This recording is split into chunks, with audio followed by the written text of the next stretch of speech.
Hey. Welcome to another episode of Evolving Perspectives. My name is Mattea Elise, your podcast host, and on this podcast, we dive deep into the stories of everyday people, discussing the hurdles they face and the triumphs they've achieved. We have real, raw conversations where we laugh, we cry, we uncover the incredible resilience within us all. From overcoming personal setbacks to navigating life's unexpected twists, each episode that you tune into is a testament to the human spirit's capacity to persevere and thrive. Tune in as we share moments of vulnerability, inspiration, and ultimately empowerment. Get ready to be uplifted and inspired as we showcase the unwavering strength of the human heart on Evolving Perspectives. Chime in. Hey, and welcome to another episode of Evolving Perspectives podcast. My name is Mattea Elise, and I am your podcast host. And you guys, I am so amped about this conversation today. I cannot begin to tell you how thrilled I am to have my guest on today. I don't even know if y'all are ready for this one. I think this particular guest gives me all the feels because it just takes me back to one of the best times of my life, which was when I was in college. And so I just am super excited about our conversation today. I want him to introduce himself. I'm not going to give any information because I want him to introduce himself and to give you all the details of who he is, what he's doing, and where to find him. So you guys, will you help me give all the hand claps, give all the snaps to my guest for today? Omar Tyree, welcome to the podcast. Yeah, thanks for inviting me on.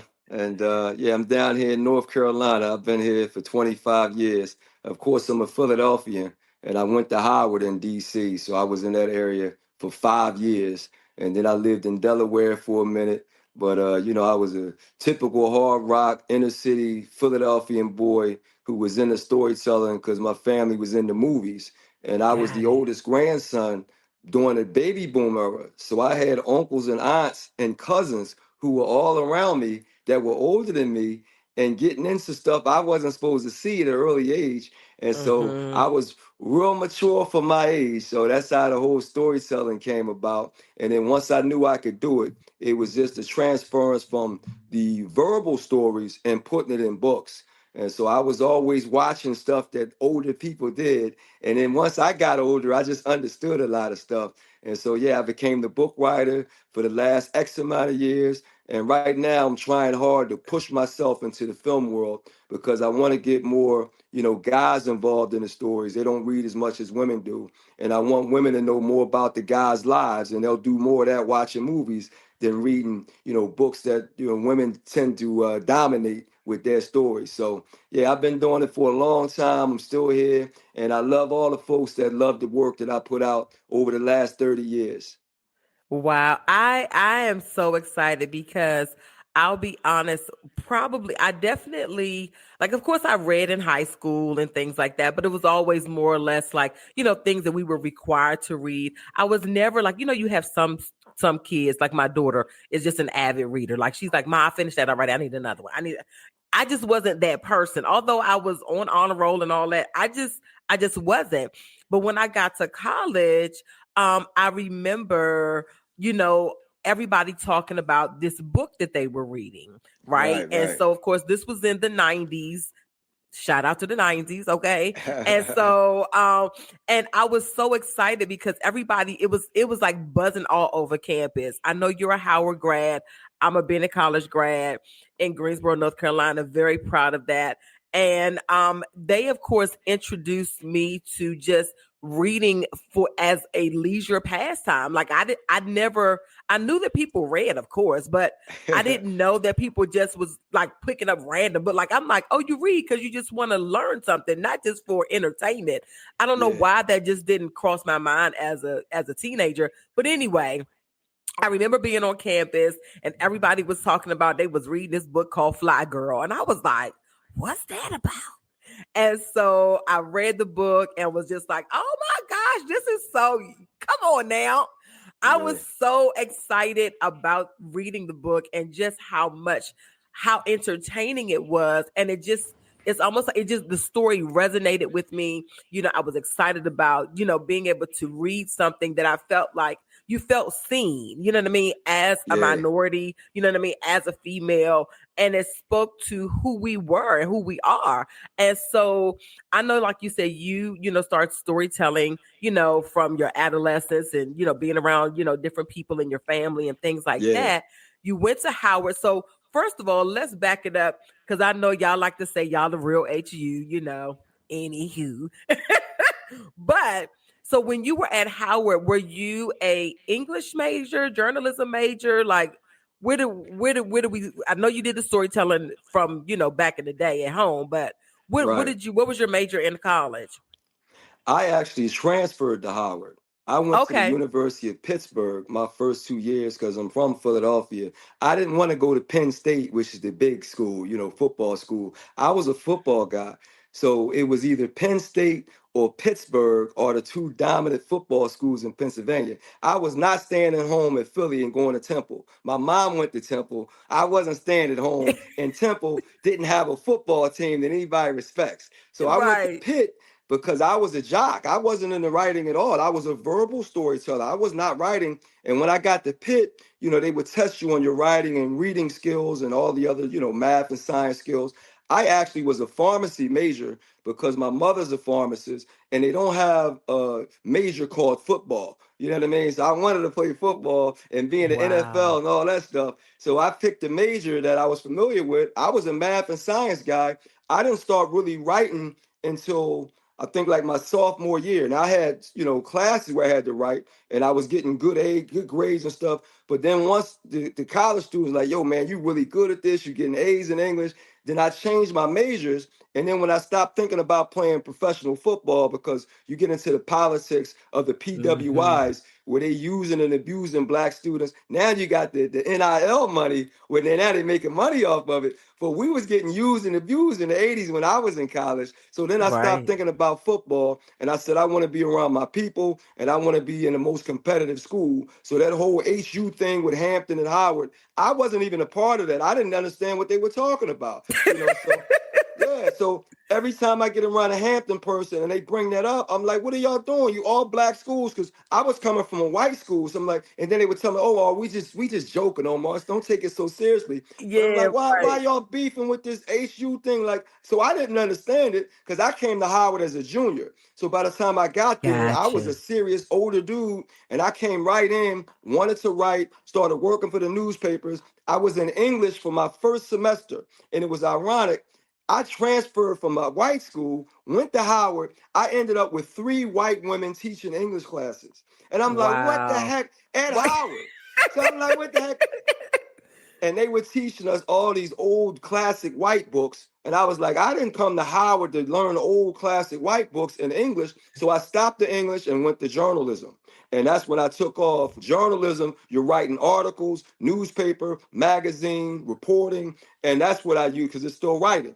You know what I mean? So that's right, what I use. I dropped English and went into journalism. And there's a difference. Journalistic writers are more contemporary about right now life. The English writers are typically writing about history and old times, metaphorical stuff, analytical. Not saying that I can't, but I focus more on the right now time as a journalist. And so that's the difference.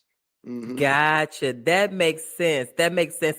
And so I know that, of course, you wrote the first book. Now, did you write that after you graduated, or did you write that while you were still in school? I was And at what Pittsburgh. made you wanna? What made you wanna? I got so many questions. So I'm like, okay, I'm getting ahead of myself. So okay, so you're at Howard, you're a journalism major, you're doing all the things, you find your niche, and you like, this is it. So when you start writing books, like at what point did you say, okay, I don't want to just limit myself to magazines and articles and things like that. I actually want to do chapter books. Like was that like I'm just gonna start writing and it just never stops, or like I'm always curious at from an author's perspective, Like, do you already have in your mind what you want the whole story to be? Or is it that when you start writing, it's just a flow and then it's like, okay, we're going to end that chapter, we're going to go to the next. Like, what does that really look like? I'm very curious about that. Well, I actually wanted to write books. I only went to journalism because I didn't want to finish English. I wasn't going to do the English thing. So I was not a journalist. I was writing articles because I had to for English assignments and for writing assignments, but I wanted to be a novelist from day one.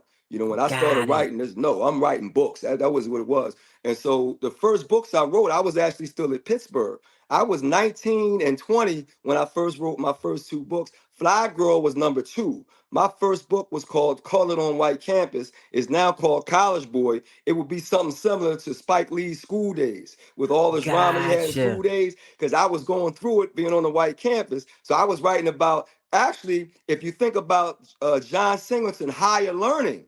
If you remember Yes. that movie, Higher Yes. Learning. So I was on that tip as a college student, very emotional and very reactional to white culture. When I went to Pittsburgh, that's where I started writing, and I was doing a whole novel thing. When I got to Howard, then I got into journalism because you had to have a major, and there's no major called novel writing. So I Right. would rather do, yeah, so I did journalism versus, English. And in journalism, again, then I started writing articles and stuff. And my name started popping around DC for articles. They didn't know me as a book writer yet because it took me like a couple years to bring it out. I had to pay my own money and stuff. I brought it out with my own publishing company. And then as far as, chapters and stuff, yeah, you finish one chapter. Okay, I got to do this next chapter. So you pretty much organize it, map it out. Then you have to know where your ending is. So I tell people all the time, if you want to be a writer, you have to know your beginning and your.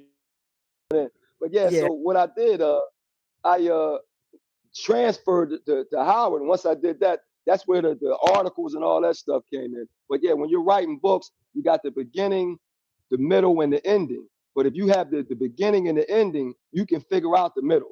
You know what I mean? You just have to know Got it. what you're writing about, where your story is going. But I was already a storyteller, as a verbal story. So I know how to end stuff. I know the catch at the end. And so I was always good at that, memorizing movies, movie scenes, doing voices. So I was more like a comedian. If you think about comedians, they study the psychology of the community, they study voices, they do. So I was like the same thing, but I wasn't doing it for comedy. I was just doing it for stories in general. This would happen at the football game. This would happen at the fight. This would happen in the party. This would happen with the girl. This would happen downtown. That kind of thing. So I was always a dude. If you got it wrong, I would get it right. So you have to have a great memory as well when you're a storyteller because you got to have the details. And that's what really fills out the story. So, I got a whole, consultation now for people that want to write. And you can go to my website, hotlavaentertainment.com by Omar Tyree, or find me online or something on social media. And then I do a consultation for people who want to write. But I make it real simple so they can really understand it. You got to have a beginning and an ending. And then you always can know where you're going to finish your book.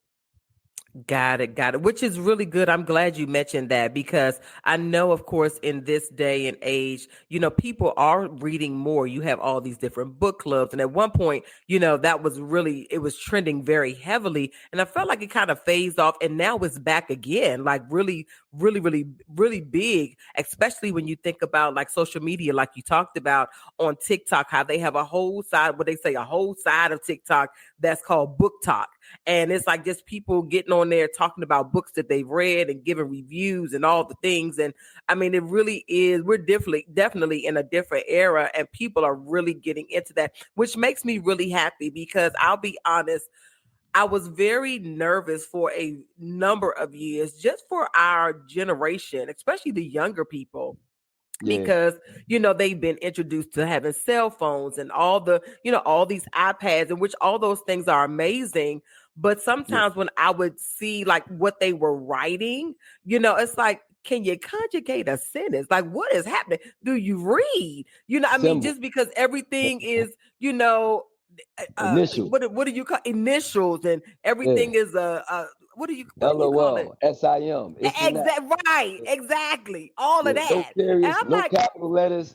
nothing. I'm saying to myself, like, we are doomed. Right? I'm like, what will our future look like? And so it's so funny because not funny, but I'm grateful to see the transition of people getting back into reading again. I'm like, Yeah. maybe this will help because I swear all the texting and stuff is just, I feel like I'm sounding like somebody's old grandma. But honestly, but it's true. You know what I mean?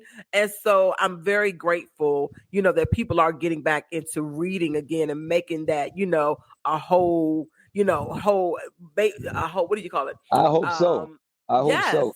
Because I'm yes, trying to they get the younger are. girls. Younger girls don't know this book. You know what I mean? They don't know the Fly Girl. We got new covers coming out now. And it's been out in various different ways, but we got new covers coming. And we're trying to introduce it to the younger women because, yeah, social media has taken over. For a minute, it was reality shows. People was all on the Yes, reality shows. And so now people don't even want to go out anymore. Oh, we don't go to the movies. We're streaming. I'm like, yo, I still like going to the movies to see people, to be around people, to get out the house. You know what I mean? exactly. I'm not gonna be sitting in the house all day going late watching TV. Get out the house. Go to the daggone movie. Agreed. And so I yes, agree. I hope that we can get the young people back into it because they haven't read, the historical dominance and the ideas of Fly Girl, and then the sequel, For the Love of Money. That's the book that hit the New York Times bestsellers list. That was this one here that came out. And then I wrote the Boss Lady book, which a lot of sisters call themselves bosses now, but I did that book in 2005. So I was way ahead of the Wow. curve. And so I'm going to be talking about that. I got a new tour coming out. Fly Girl's coming back out with 3 new cover designs for Fly Girl, For the Love of Money, and Boss Lady, because it's 3 books. And a lot of people don't know that because I kept her story going as she matured. And at the end of it, being a boss lady, I went right into this new time where women are more independent. They want more of their own stuff. And it's like, I'm not waiting for no man. I'm not going to be under a man's umbrella. And this is a whole new thing psychologically for men because men It's are now true. like, okay, what's my role if you're going to be the boss? What's my role if you're doing all this? What's my role? And so now it's become awkward. You know what I mean? So Yeah. this year, I'm going to talk about that a lot on tour, the elevation and evolution of the American Black woman, because that's what I wrote about in 3 books. She was going up and she was evolving. And now the men are forced to revolve because we have a lot more boss women out there now than we had back in the 1990s and 80s. You are exactly right. And it's so funny because several years ago, I had said to myself, because I honestly have a lot of friends. I'm very grateful, honest. I'm very grateful. I have a lot of friends who are, when I look at them, like they'll say that to me, like, oh, Mattea, we're so proud of you, whatever. And in my head, I'm like, I can't touch what y'all got going on. You know what I mean? Just this past weekend, I was actually at my reunion. So I graduated 25 years ago because I graduated in 2000 from Bennett College, and shout out to them. And we had such an amazing time. But being around all of them, I just was like, this is incredible. Like one Yeah. of my closest friends from college is a cardiovascular surgeon. Another one of them is, an attorney for a major corporation. Another one of them is a professor at A&T. Like, I mean, I was like, oh my gosh, I am surrounded by greatness. And not that women have not progressed in their educational journeys throughout the years, because I saw that, of course, being a Bennett College grad, even being at Bennett, alum would come back and tell their stories and talk about, what they're doing in the community and XYZ. But because of social media, and because of now you're able to see people's lives in front of you, of course all of those things are exposed even more. So you're seeing more people, like you say, a lot of Black women who are like, yes, I am doing this, yes, I'm doing that. And it's funny that you mentioned that, because a few years ago I was saying to one of my friends, I said, I feel like I need to host a conference. And I probably shouldn't even say this because I'm like, somebody took my idea. But I'm like, I feel like I need to host a conference on relationships, marriage, and how to be married to a boss woman, Wow. because it takes a very special man to be. I mean, my husband is incredible. Like anything that I'm like, Brian, I think I want to do this. He's like, Mattea, go ahead. I support you 100%. But he's very much a man's man. And it takes a strong man, not even strong willed, but a strong, confident man to be able to hold his own and support his boss woman or boss wife or partner or what have you. It really does. That's a special person. A lot of men can't handle that. Let's Yeah. be clear on that. And so I'm very grateful that I've been fortunate to have such a great support system. But a lot of people don't, a lot of relationships people don't. And you see the demise of the relationship because the Yeah. men can't handle the success of their woman. Like I was okay if you just had a little job and you were doing okay. But then as you, I want to go back and get my master's. Oh, maybe I'll go back and get my PhD. Like out of all of my friends, I'm gonna be honest, I am the only one, literally, and I'm talking about my close knit family, my close knit friends for the most part. I am the Yeah. only one who only has a bachelor's degree. Every one of my other friends is either at least has their master's, and most of them have their PhD, EDD, MD, JD, all of them. And so Yeah. I'm not intimidated about that because I'm very confident in who I am and what my role and responsibility and my purpose is. But I think about people who are in relationships and it's like, how do I handle that? And it is different because I don't think that the Black man has all the way evolved in their, because let's just be honest, they have not, all of them have not evolved to be able to be confident in who they are and support their significant other. And my question, I guess, because I know that's something you're going to be touching on in Yeah. Big your time. on your book tour, Yeah. what do we do to get the men to level up? Because they're leveling up in their careers as well, because they, they doing their doggone thing too. But it's not even so much that they're not leveling up. It's almost like, how can I level up and you level up and I be okay with it? What does that look like? And how do we encourage the men to be confident in who they are, to celebrate the woman that's in their life? What does that look like? And how can we do that as a people? You know what I mean? What can we do as a people to help cultivate those type of scenarios in relationship? I came up with a chart that I'm going to share this whole tour. I call it the three energies of masculinity. And you got level one, you got level two, and you got level three. Level one is the hardest because that's when you have strong, driven men. When you have a Martin Luther King, a Malcolm X, a Miles Davis, you got them kind of dudes, a Muhammad Ali. I don't care what woman you are, you're not getting in front of them. Denzel Washington, you're not getting him because they have such a nature. It's like, look here, either you're going to get on my boat or you ain't going to be with me at all. So those men are very hard to deal with. The level two men are the ones who can negotiate and a calmer your husband that will say, hey, go do this, go do that.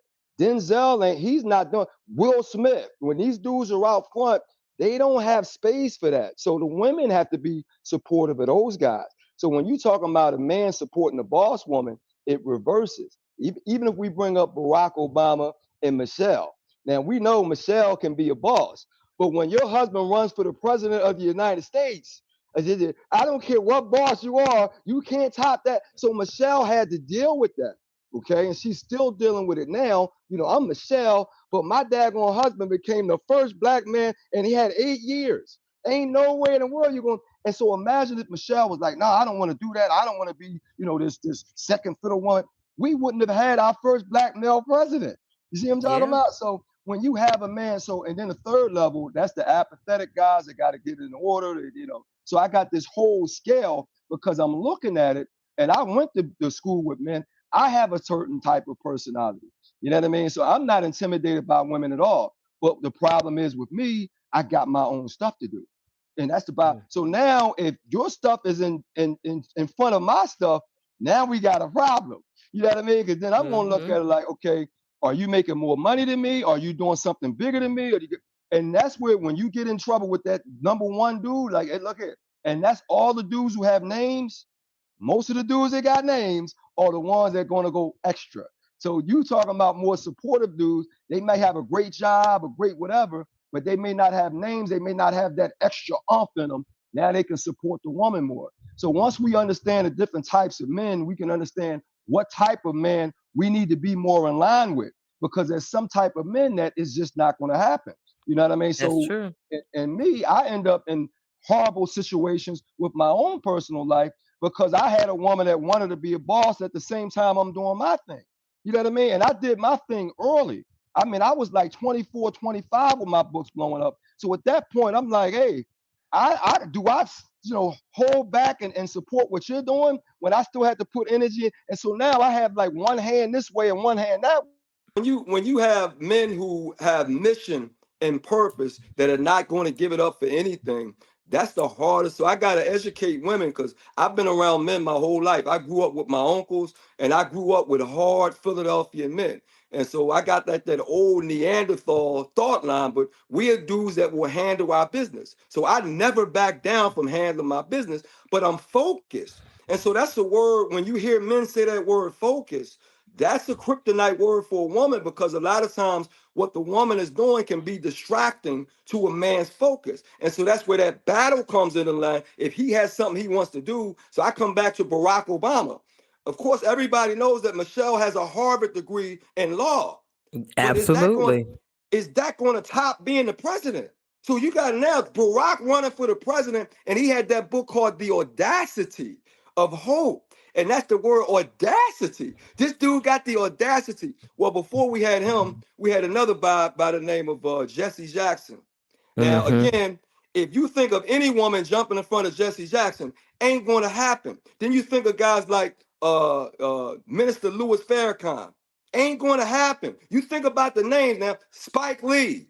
Ain't going to happen. John Singleton. Ain't going to happen. You see what I'm talking about? Michael Jordan. So you have certain personalities. I don't care what woman you are. I don't care what you're doing. You're not getting in front of that man. So you have to look at what type of man can I be around, because you're not going to get every man to do that. They're not going to do it. You know, Michael Jordan was dominant among men. Ain't no way. And so when he was married to Juanita Jordan, and I was Mm-hmm. watching the dynamic of that marriage. In fact, they was on Oprah Winfrey one time, and They Oprah, were. she threw salt in the game. So Michael, if the babies are crying, who gets up to get the babies? And I'm like, Oprah, what are you like? She's trying to. And Michael told her right there, like, look, Oprah, I'm not getting up to get. You know how hard it is. This is Michael Jordan. So again, it depends on who you're dealing with. And I got those three levels. The level that you want, which Barack Obama said it. I don't want to get too high. I don't want to get too low. It's a middle level. But he already ran for president, so he's already too high. But what he understood is I can't be a dominant, Donald Trump type of president because I'm a black man. So I got to tone it down and negotiate. But he's already the president, so he already went for a number one position. So yeah, it's complicated. But me being a man and being in the barbershop and being on a football team and being around men who say different things when they're around men than they say when they're around women. And I've been Now around that that my whole life. well, and you to an extent, I hear you. I definitely hear you. I do feel like now this has just been my experience because I can't speak for anybody else. For myself, let me be honest. My husband is a boss. Mm, He is a boss, and I'm never going to take that away from him.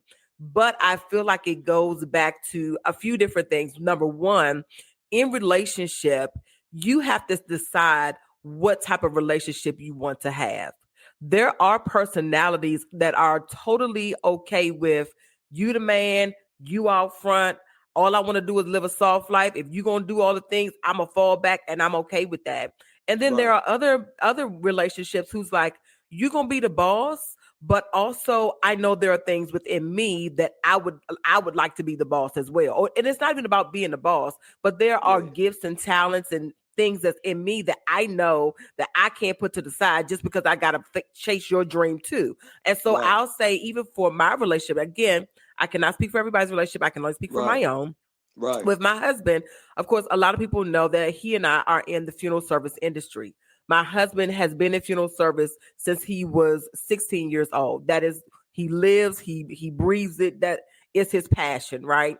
And so right, when we started our own funeral home, I took a back seat, and not even taking a back seat like, oh, I'm just going to be this subservient person. It was more or less, I'm going to take a back seat because I understand from a man's viewpoint, two things I've learned to be very true in relationship when it comes to men.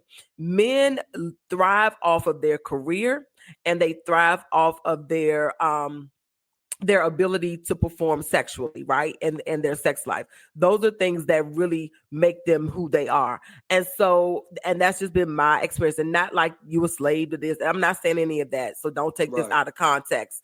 Just right, follow this, just keep listening. And so I understood that it was imperative for my husband to be able to check this off the list and follow his dream and passion to be the boss in that area. I Right. was okay with, and this is just me, I was Right. okay with, Mattea, it's okay if you're not doing all the things in this season. Your Right. season will come. You know what I mean? Right. And I was also confident in that because I didn't feel, but he also made me feel, he reassured me, Mattea, I need your support in this season. I'm getting it up and going. You know, we're doing Right. all the things, we're moving, you know what I mean? So I was okay with that But see because I you saw the bigger picture. but And a see lot of you people are don't see that. But see, you already did that. You came right out and said you supported. Now, watch this now. Let's say you were battling him and you had some stuff you wanted to do at the same time he wanted to set up his funeral home. That's where the conflict started. You already admitted you allowed him to say. So when you did that, he had respect for you to allow him to do what he needed to do. So now he can say, but now he's established already. It didn't go downhill, right? He got it established. Exactly. So now you allowed him to establish what he wanted to establish. Now he has gratitude and everything for you. But if he was trying to establish that and you're pulling away energy because that's when it becomes an issue. But you came right out the That's gate true. and you said that you allowed him to do that. And that's where it's very important. If your man's that ball, once he established himself, now he can get, you can be giving and loving because you allowed him to establish him. Now he loves you for it. But That's true. the new battle is, which I'm working on a movie right now called The Conversation, right? And the new battle is it my turn or your turn? And that's what you brought up. You let him go first. And that's Yeah. where we are now. We got women and men. Is it my turn? And they're battling back and forth. And we just can't. That's the issue. That's a Yeah. real And issue. I think one of the issues in relationship in general, whether you're a boss or not, is everybody wants to be at the center of attention. Everybody wants to be this. You know what I mean? And you in a relationship, it's a give and take. And I Yeah. don't know that we've gotten away from that. And I can rightfully see how we've gotten to that place because for such a long time we did have these what we call gender roles, and women felt like they were not seen and they didn't have a voice and they weren't able to fulfill the dreams and hopes that they had on the inside of them as well. So I really feel like it takes a leaning in on both parties because the reality is my husband also acknowledged and recognized, but see, and I never forget when I was getting ready to start this podcast over a year ago, I was telling him, I said, I really feel like I want to do this podcast. I really feel like, God is opening up some doors for me. I love public speaking. I love encouraging women and really I wanted to write a devotional and things like that. And I was like, but I just want to make sure it's the right time. And I remember him saying, he's like, Mattea, go ahead. I need you. You're not going to feel fulfilled until you do all the things that's on the inside of you. And Right. so I appreciated him for that, for the Right. support and the love. Now, there are men who could, if you got what we would consider our old fashioned or old school. This past weekend, sidebar, I was my husband and I did a marriage conference this weekend. And it was a guy, him and his wife had been married for 60 years. And Wow. so one of the things he said that was so funny, he said, I may be old school, but I ain't old fashioned. And so I was like, that's really good. And I think maybe if more of us took on that mindset, it's okay to be old school, but you can't be old fashioned. Like it's okay to feel like, your wife should take What's the care of certain difference? roles. What's this Because old fashioned mean? so old school is I may like the traditional roles of a man and a woman or what relationship looks like, but I'm not old fashioned where I'm gonna be like, no, you're gonna be barefoot and pregnant your whole life. And I'm gonna tell you what to do. That's the difference. Okay. So that's old fashioned. Old fashioned is no, women are not supposed to be heard. They only supposed to be on the background, or you just do what I say. That's old fashioned. Old school is I need you to respect me, but I'm gonna also respect you and honor what's in you and who you are as a person. And I'm not going to diminish you because I feel like I need to be the head of the household and the leader and everybody, all eyes on me. Because that also is being very prideful. You know what I mean? And that also can be having an arrogant mindset or being arrogant in general. And so you gotta, it is a fine line, but I'm grateful that we have what I like to call these courageous conversations is what we call them in our household. Those they're courageous conversations, where it's like this don't feel good, but they have to be had and we have to approach them with an open mind on both sides. Because honestly, when I was first kind of, we were talking about getting on here, and I had looked at a few videos and things like that, and other podcasts and things. I was just seeing how so many people, women, in which I can see, because it almost is a trauma response. Yeah, Women have this thing where it's like they feel like they need to defend themselves all the yeah, time, right? yeah, yeah. But Same what thing with we black men. and Yeah, same thing with black men. So how can we create, and the whole um theme for the marriage retreat that we did this weekend was a soft place to land. How do we yeah. create those soft places to land for both parties? You know what I'm I'm glad saying? you Like, brought that up. yeah, like Soft how place do to we land. a Well, soft place to land? a lot of men feel that the soft place, a lot of women don't, they no longer have that softness. They don't want to be soft. They want to That's be, true. and a lot of men are saying that now. So when they don't have that soft place, now it's like he feels like he got to go out and find that soft place. Now you may be in a relationship already and you still trying to find a soft place. Well, you already know you're gonna get in trouble trying to find that soft place. That's But very so yeah, true. but again, the thing that kills me, men will have conversations that they never have around women. And I'm 56 years old now, and it's like women don't know that men have real raw conversations about them. And I'm like, wow, you will not say that to your wife. No, no, no, no. I'm a similar one. And it's amazing that so the honesty. So I'm just writing the scene now in the screenplay, the conversation where the brother says, "Can we be bluntly honest here?" Because we don't. We hold stuff back all We the do. time. And married men right now are holding stuff back even more. And younger dudes who are not even getting married because they're looking at it like, I don't want to say anything that messes up what I want to get from this woman.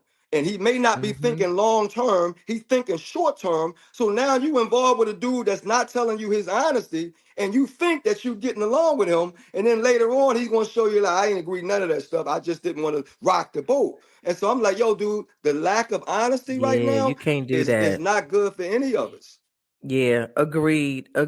And you are 100%. I think we need to go back to what relationships really are about, which is honesty, trust, being able to have, like I said, those courageous conversations. I never forget, my old pastor used to always say, when it came down to marriage, he would always say, you want to get to a place and in your relationship that you can be with whoever you are with, that you can be naked and unashamed.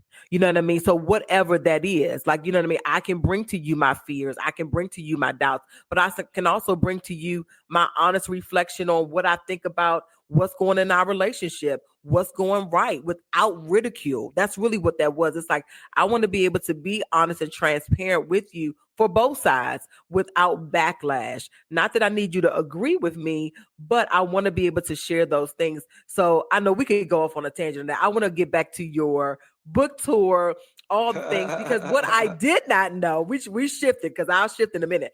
But what I did not know was that you have written 30 books. I didn't know Yeah, that. I just, yeah. know about like maybe 3 or 4. And I'm like, 30 books. Oh my gosh. So as far as where you are now, are you still right and charge it to my head? Look, they say charge it to my head, not to my heart. Just Yeah. maybe just being ignorant. I know you from your staples, but do you have a current book that has been released or getting ready to be released? Do you have any new literary pieces that are coming Control. out? Okay. Control. That came out Okay. last year. And it's the same Okay. topic. We talking about women that want more control, but that book was about everybody. Men want control, everybody. When kids want control, when you give a kid a cell phone, control freak. Because now I got my own people, I got my own social media. This is my phone. You can't take it away. Now you're taking it away as a punishment because it's their control mechanism. And so I wrote that book last year because everybody wants control of everything now. It's just it's a new epidemic. It's a mental health situation. And so I wrote It a is. psychological thriller mental health book called Control. That's going to be out again. It came out in hardback last year. It's going to be out in softback this year with the whole Flyy Girl trilogy series with Boss Lady, For the Love of Money, and Flyy Girl. And I'm going to be talking about all these topics on tour because I don't just like to sign books. I like to talk about what the book is about. I've always done that. I've never been a beach writer where I'm going to write something. When you wrote Flyy Girl, read it, you wasn't going to the beach. You was really into it. Like, wow, he's getting it. Yeah, that's how I write. I'm not writing stuff that you can go to the beach with. I really want you to think about what's going on in our real lives through the Yeah, characters that I'm writing in this book, because I'm always basing my books on what's going on in real life. And last year was control, because we are definitely battling for control all over the place. that's true. Everybody. Yeah. Yeah, you are exactly right. I will say that I definitely have to give you your kudos and your accolades because you really introduced us to what we now know as urban fiction. And, I have to make sure that I give you the honor that you are due in regards to that. And we always think about, our contributions to society, to our community, and you definitely opened up the door for that genre of literary work. Well, And we had it so, already though. We had it because we had Iceberg Slum, we had Donald Goines, we had other books. They just didn't call it urban back then. They called it right, black. So I just coined the right, word urban, and the word right. urban came from black radio actually, because black radio stopped saying black and they started saying urban when I was at Howard, and we have a Howard sister by the name of Kathy Hughes who's very Yes, popular in the radio space, and I yes, was she around is. Kathy Hughes. She's a Howard grad, and she was, doing urban radio, urban pop Yes, 40, urban talk, urban. So I said, hey, let me call my books urban too. And so I stopped saying black and I said urban fiction, and it took off because I was the first one to do it. But I took that from radio, so that came right from radio. Gotcha. Yeah, I love that clarified that. But you're right. Of course, there of course were black writers before you came, but the coined term of urban fiction.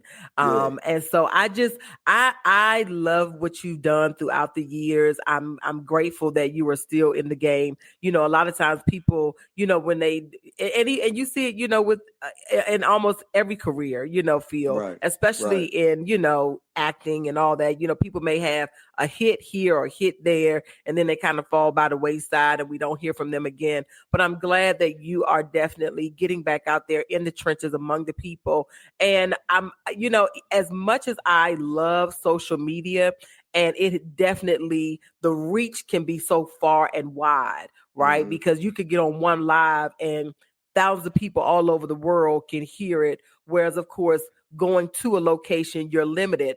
However, I think it is necessary to do both. You know what I mean? You got to have the social media presence because that's the day and age that we're in. But for you to say, you know what? I am so passionate about this and I love what I do so much. I want to be able to connect with my audience and my readers and people who have supported me. I definitely, give you kudos, for doing that as well. Because Well, I that's gotta be huge. honest. I gotta be honest. I'm just an old school dude. I don't want to be in the house waiting around. Yeah, it's like you sitting on the phone, like you don't want to travel, you don't want to see things. So I don't understand that whole philosophy of sitting in the house waiting. No, I grew up in the baby boom era in Philly where we walked everywhere, we saw everything, we did Right. everything. So for me to be older now, like I'm gonna sit in the house and watch television and be on my no, that's a whole other generation. So I don't understand that at all. So I'm still doing me. I want to travel. I got a 25, 30 city tour. I can't wait to be there to see the people. You know what I mean? So you're not going to do that on your cell phone. That's not going to happen on your cell phone. So I still like doing that. So if I'm weird for doing that, then call me weird. But I like seeing the people in Cincinnati, in Pittsburgh, in Chicago, in Phoenix, in Oakland, in LA, in Houston, in Atlanta, in Miami, in New York. I like seeing them people. I don't just want to be on a cell phone. So, if you want to call me Exactly. crazy, then call me crazy because I still like real life. I want to go to Jamaica. I want to go to Africa. I want to go to London. I want to go to Europe. You know what I mean? I want to be out there. So, yeah, sometimes we can overdo the whole social media and video thing when we start talking about not going to places and not seeing and meeting people. Yeah. I love that you're doing that. And I know I hate that I'm going to miss when you're in my area because I'll be out of town. But The I 22nd, yes, June yes. I'm 22nd. I'm so upset about that. But Flyy it's Girls okay. Greensboro. Flyy Girl Yes. Greensboro party on Sunday the 22nd. We're gonna have a great time in there. Yeah, you all in the Greensboro area, make sure you are in the place. Bring your friends, bring your family, bring all your sister cousins and all of that to the event. I'm super excited about that. I know they have tickets available for Greensboro. What other cities are you going to be going to? Harlem, New York. I got the 11th of June Philadelphia's library, I'm gonna be at the 5th of June. Then DC's library, MLK, that's the 17th of June. Then I'm gonna be in Newport News again on the 21st of June, right before I come to Greenboro's Flyy Girl party on the 22nd. Then I got Charlotte, where I live now, on the 25th of June. Then I gotta head all the way down to Miami for the 28th. Then I come back up to the ATL for the 29th. Oh, I got a whole schedule at hotlavaentertainment.com where you can see everywhere. I got Chicago, I got St. Louis, I got Memphis, I got Kansas City, I got Detroit, I got Cleveland. Oh, I'm all over the place. Vegas fell off because I couldn't book the event in time, so they wanted to push me back to September. So I got to recoin that one. I'm gonna be down in Baltimore, so I'm gonna be all over the country, man. So New Orleans doing Essence. Yeah, I got all, but you can go to hotlavaentertainment.com and then get the schedule, and you'll see where I'm at. That's awesome. So make sure go ahead and add that to your little summer events.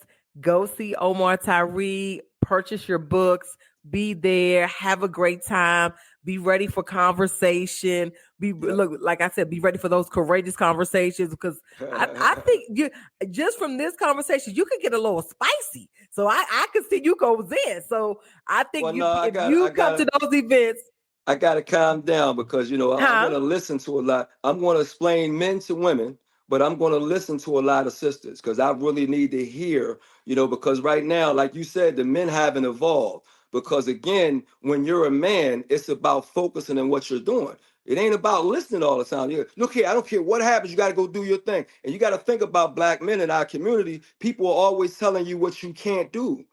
Okay, and so we end up getting hard ears. You can't go to Howard. You can't be no book writer. You can't buy no house. You know what I mean? They always. So as a man, you get to have hard ears. Like I'm gonna ignore that. I'm gonna ignore that. I'm gonna ignore that. I'm gonna ignore that. So you can focus to do what you need to do. But then when you have people that you do need to listen to, you got to understand. Okay, let me listen to this so I can understand it. And so at this point, Exactly. since women are really elevating and evolving, you have to listen so you can try to figure out how do I fit in with that with the things that Yes. I know about men and the focus that we have to have. You know what I mean? Because we're less emotional about the feelings of men since I was a kid. Take it like a man, do what you're supposed to do, handle your business, man up. So we get rid of the emotions all the time. Get them out and do what you need to That's do. true. I don't care how you feel, do it anyway. Our fathers, I don't care what you feel and take the trash out. They will put their size 13s in your hand. And they don't do that to the girls, they do it to the boys. So we've been raised that way where I don't care about your emotions.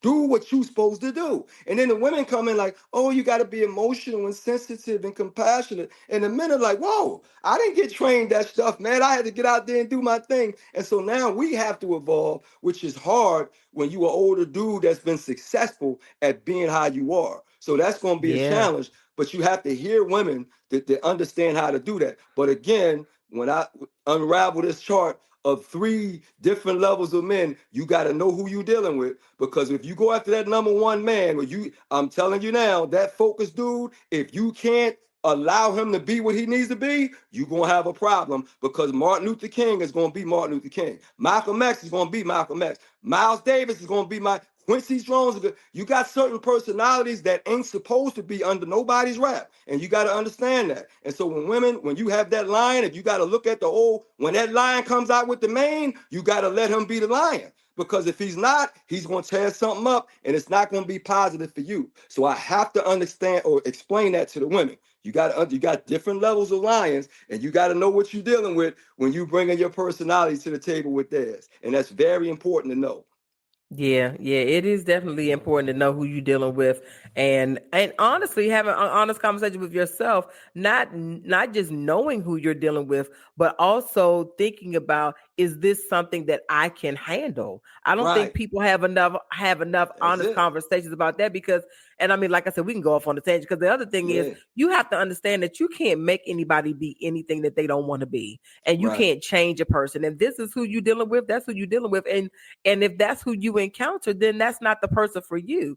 Because there are some people who are okay with that. So it just depends. It's like But my but here grandmother but say, I it's want to different be strokes for different folks. I want to be perfectly clear on this though, because we got to understand that men have energies for a reason. Okay. We have more testosterone, we have more muscles, more drive, so we can't get, and that's what I tell women. I'll be very clear on this. Do not take the spear away from your warrior. If your Oh man is yeah. supposed to be built a certain way, you can't turn him into a woman. It's not gonna, don't do that. You got to allow him to be the man that he needs to be. Now I'm gonna end it by doing this. We had a book that we read at Howard University called Things Fall Apart. African. Yeah, there's an African book called from Chinua Achebe called Things Fall Apart. And I had to do a report on this book as a Howard student.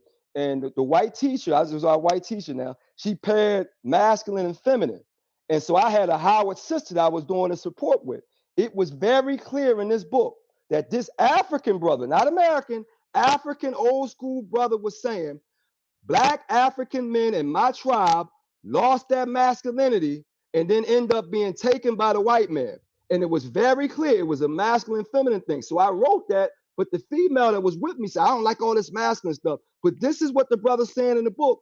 And so the teacher, she knew my writing. So she knew something was different. What found out was the girl changed the article because she didn't like the masculine angle. The white teacher said, I don't know what happened, but I want y'all to look at this again because she already knew.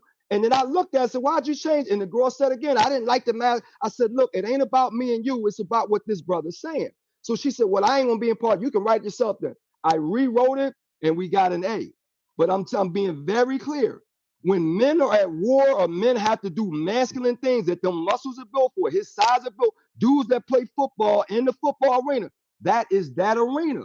So when you in that, you have, as a woman, you have to say, look, allow him to be. And my mother was that way. She had a 6'4" man who ended up raising me because she understood I need a man's man for a son that has that type of energy, and he's supposed to be that. And that's what allowed me to become Omar Tyree, that aggressive, pushing, masculine energy. So again, at the end of the day, I'm gonna say it very clearly to the sisters: do not take the spear away from your warrior. Now, if you, every man ain't a warrior, so some men are Yeah, regular cool dudes. that's the yeah. But I'm gonna bring it up like this: Denzel Washington, in every movie I've seen him in, he's a warrior. It's no way of getting around it. Okay. Another dude, what's the boy? Lawrence Fishburne. Certain person. I'm just bringing them up because we see them in films. You got certain personalities. You're not supposed to jump in front. Allow that to be. So when you a woman to that type of man, you got to understand what it is. Okay, because it ain't no getting around that, and that's going to be the hardest medicine when you're talking. If you're going to choose that type of, if you're going to choose a Jordan, you're not going to, nobody's going to, and that's very hard for people to understand, even with me as a male.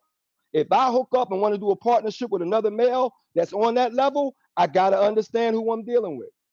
Yeah, very true. Very that, but which is why I said, you got to know who you are dealing with, and that's part of what people I think have issues with now. It's like they don't. But that's we'll have to have a part two. We gonna That's leave that's it right that's there. that's a whole conversation Well, right right, there. that's a whole That's why I we got not the gonna three open up that levels. we Yeah, that's a exactly we're whole not gonna open conversation. we're not gonna open up that can of worms. But thank you so much, Omar, for coming on the podcast today. I have thoroughly enjoyed this conversation. It's been Got it. amazing. Make sure you also share with us. I know you told us your website, but your social media platforms as well, so that people can follow you there too. OmarTyree. The only thing that's different is the Instagram. Only one Omar Tyree, because when I first set it up, I forgot my password and I couldn't get back in. So I created only one Omar Tyree. Yeah, so that's the only one. The Instagram is only one Omar Tyree. Everything else, TikTok, Facebook, all of the websites, all that kind of stuff. Not websites, what's that? Amazon, all the stuff is just regular Omar Tyree. But then the Okay. Instagram is only one Omar Tyree. Perfect, perfect. Yep. All right. Well, y'all make sure you all are following, make sure you're listening, make sure you're purchasing, you're getting the books, you're seeing him at all of the events that he has coming up in this summer. I'm super excited about that for you and wishing you much All over the country. success all over the country. So you all make sure you support. Again, thank you all for listening to another episode of Evolving Perspectives podcast. It has been a delight having Omar Tyree today on the podcast. You know that we are on all your major streaming sites.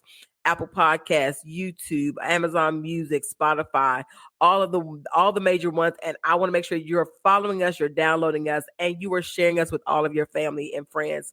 And as I say at the end of every single episode, always remember to keep evolving. Y'all be easy. Thank you again for tuning in to Evolving Perspectives podcast. Make sure you are liking, subscribing, and downloading every episode every other Monday. You can tune in on YouTube, Amazon Music, Apple Podcasts, and Spotify, as well as a number of different streaming platforms. Thank you again, and always remember to keep evolving.